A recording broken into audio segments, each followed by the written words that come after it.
Brožúra kapitoly z vedeckej astrológie bola vydaná po kongrese medzinárodnom, ktorý sa konal v Nitre ohľadne vedeckej astrológie, ale hlavne o výskumoch doktora Eugena Jonáša.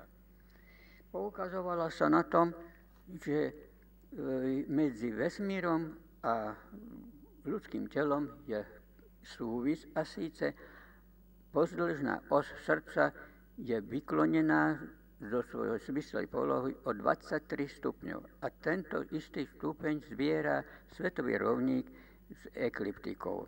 Ďalej, pomer 1:4 musí byť u zdravého človeka vždy zachovaný a síce 18 dýchov za 1 minútu a k tomu je 72 tepov za 1 minútu. Ak sa tento pomer poruší, jedná sa o chorobu.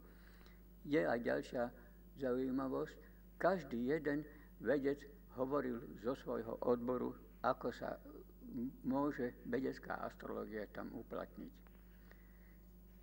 Bol pozvaný aj predstaviteľ katolíckej cirkvi v osobe doktora Jozefa Mitošinku a ten hovoril nasledovné.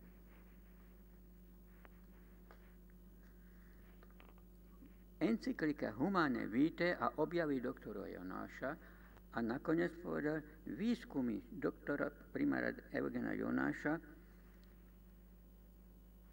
položil svoj tehličku do mravnej budovy ľudstva. Ak sa v práci osvedčia, nebude podľa nich obmedzovanie pôrodnosti ani zdraviu škodlivé, ani chybné po mravnej stránke.